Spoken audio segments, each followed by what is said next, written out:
Hey guys, so I'm going to talk about two things today. I've talked about both of them in the last couple videos, and I'm going to keep that discourse going. The first of which is going to be this whole Star Wars experiment thing, which I'm running on Bita. It's kind of funny actually because I have friends who are hitting me up now, texting me and asking me what she has thought. They'll know what movie we're on, and they'll know when we watch it, and they'll text me and say, what did she think of it? And I'll say, oh, she said this, this, and this. And it's kind of funny actually. But she feels now, she doesn't know that I've been talking about this on my vlog to you guys, which if she does find out, she'll probably feel a lot more pressure. But she feels like it's a stressful experience to watch Star Wars now because she's like an experiment and she needs to react accordingly, and she has to pay a bunch of attention now. Kind of funny. I've been trying to tell her to stop tripping, but it's just this whole funny thing where all my friends are hitting me up every time we watch a movie.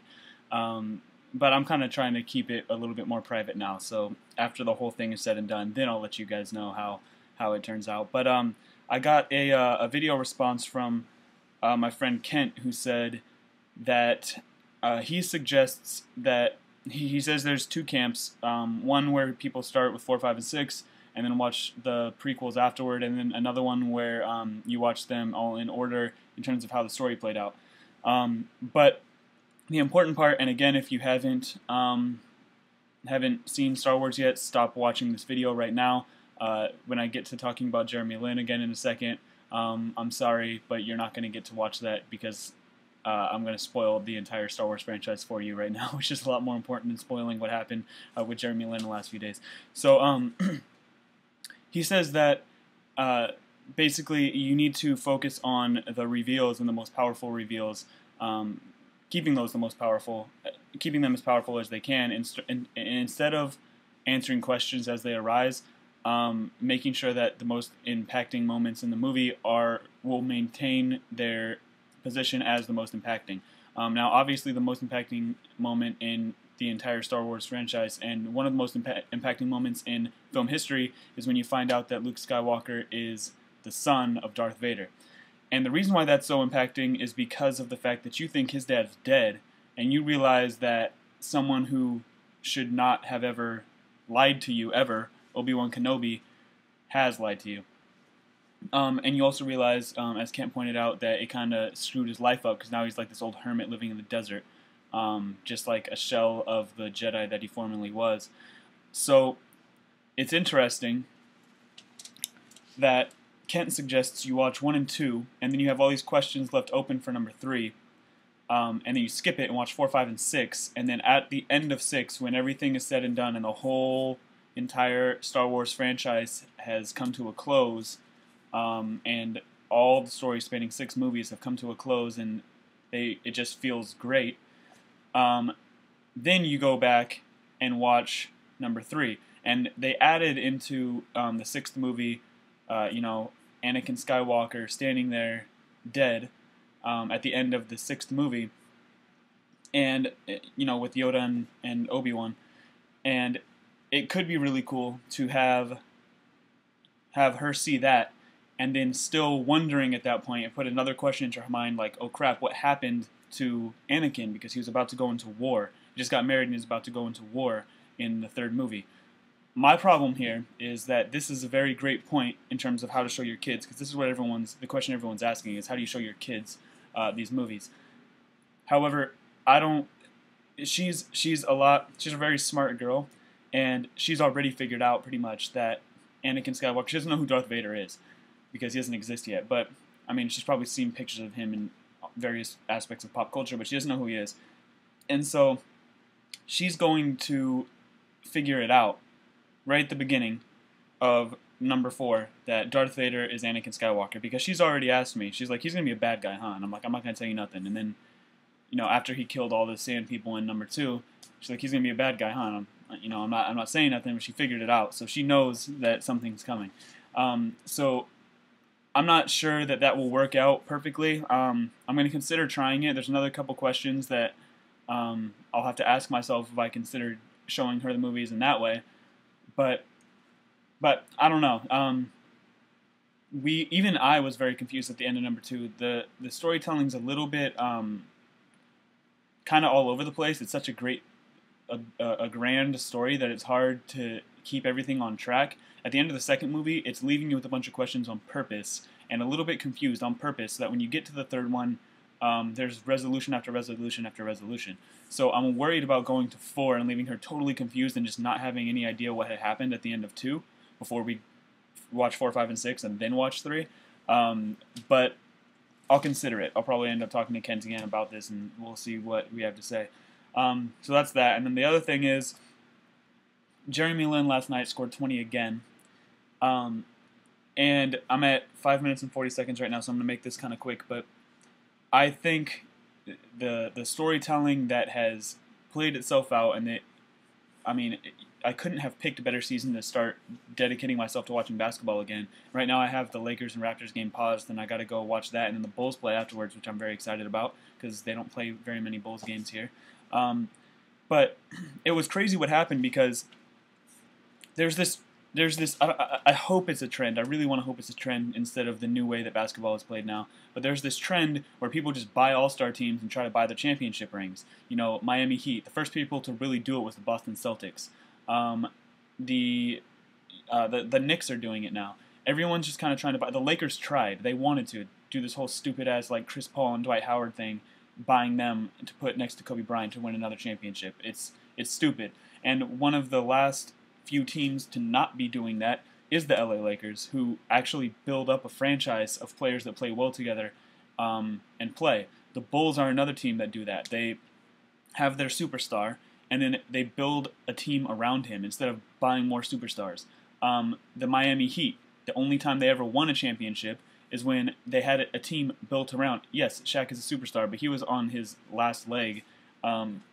He was playing his role on the team instead of just throwing in a bunch of the best players in the NBA. The Mavericks, the reason why they won, they built a team around Dirk Nowitzki. And so the Knicks, what's awesome to see is that they had bought, you know, Carmelo Anthony, Amari Stoudemire, Tyson Chandler, Baron Davis. They were just trying to do the same thing and buy a championship ring. All these players get injured. Baron Davis hasn't been playing the whole season. Everyone's just kind of waiting for Baron Davis to get back so they can hope that Amari Stoudemire will be able to play the pick and roll and start scoring again. But Baron Davis is not a Steve Nash type player. So we're wondering if that's going to work out. Then Stoudemire gets injured anyway. He's sitting on the bench. And Carmelo Anthony is injured too. And so now the Knicks are hopeless. They come to a point of hopelessness that the player that they're about to get rid of in a week, their 4th string point guard, they're like, what the hell? They play this kid. And he goes off, and he has his first game, and it's amazing, and that's the one that I missed, but I've seen everyone since. Then the next game, again, he goes for like 28 or 26 or something like that. Next game, again, like 24. And then his first test comes where he has to play against the Lakers. And not only does he have to play against the Lakers, but he has to play against Kobe Bryant at Madison Square Garden, who's one of the best players in NBA history playing at Madison Square Garden, who broke the record for most points scored in Madison Square Garden. And Kobe is kind of out for blood. He's not trying to hear any of this. He's tired of this kid, so he's coming out to kind of prove himself as the best player in the NBA. Now, Jeremy Lin at this point is already the highest scoring player in the NBA for the last week. Then he goes out and scores 38.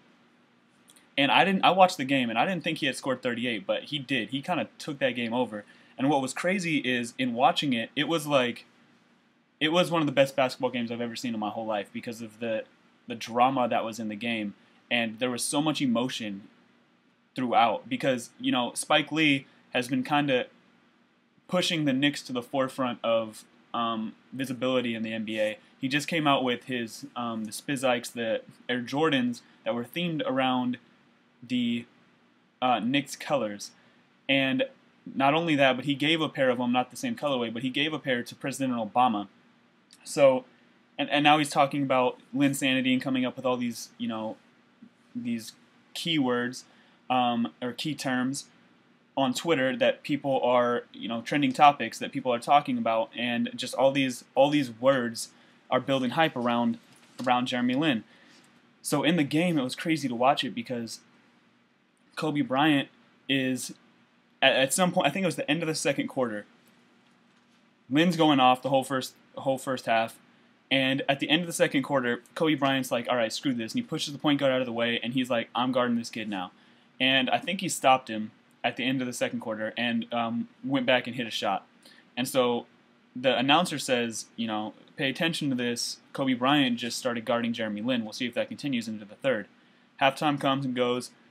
The third quarter starts, and Kobe Bryant again is guarding Jeremy Lin. When we get to the fourth quarter and the Lakers have a chance to win it, it's back and forth. Jeremy Lin will come up the court. He'll do something insane. Kobe Bryant will come right back. Like, Jeremy Lin will hit a three. Kobe will come right back and just shoot from like 6 feet outside the arc and just nail it. Kobe had this insane play where he stopped, and they're double-teaming Kobe Bryant the entire game, and he's just willing his way past them and scoring anyway, hitting insane shots. There's this one play where he's standing at the top of the key, and they're double-teaming him, and he has no dribbles left and no way to pass the ball out and no way to shoot it. So he instead jumps up, throws the ball off the backboard as hard as he can, cuts underneath the two people who are guarding him, jumps up and catches it, and before he hits the ground, pitches it out to Pau Gasol over his shoulder, and Gasol hits a shot. And Kobe has this look in his eye at that point, and the announcers are noticing it, and they're like, Kobe has that look. Still, it's irrelevant. Jeremy Lin takes over the game anyway, assist after assist, turnover, regardless of his turnovers, he's scoring and scoring and scoring, getting steals. He's playing like Russell Westbrook. Had a hard time saying that, but he's a UCLA point guard who plays for the Oklahoma City Thunder. So all this happens. Kobe Bryant before the game had said, I don't know who Jeremy Lin is, basically saying, point him out to me because I don't even know what he looks like. I've heard his name and that's it. And then I'm sure he knows who Jeremy Lin is now because it was nuts. And then again last night, Jeremy Lin he keeps attacking the basket over and over. He scores 20. He only scored 5 in the whole second half. And he was playing terribly, but he just kept attacking the basket. He hit a clutch free throw. So I'm really excited to see what's going to happen now. Asian communities are supporting this kid like crazy. The NBA is supporting this kid like crazy because it's an amazing story to behold. I'm excited to see what's going to happen because he's playing like when I was doing well when I was younger and all I did was attack the basket over and over and over again. You keep doing that and then eventually you get to the tail end of that surge of playing well, and you're going to still keep attacking the basket, but you're going to start missing them all. And so that was what happened last night. We'll see what happens for the next game. He's going to start missing everything soon. It just happens. Every basketball player in history, it happens. And so he's going to start missing a lot more soon. And what's going to be key right then is that he needs to be able to keep his confidence and his basketball IQ up. And if he can do that, especially when Carmelo Anthony comes back and starts doing his one-on-one basketball, then he's going to be a great player. But that's what it's going to take. We're going to have to see what happens with that. So anyway, that's Star Wars and the NBA. And since all I'm doing is working on building my sculpture right now and watching Star Wars and the NBA, and there's nothing else in my entire life at the moment, that's all I have to talk about. And obviously I've been thinking a lot about it because I had a lot to say because we're at 13 minutes and 20 seconds right now. So I'm going to end that, and I'll see you guys later.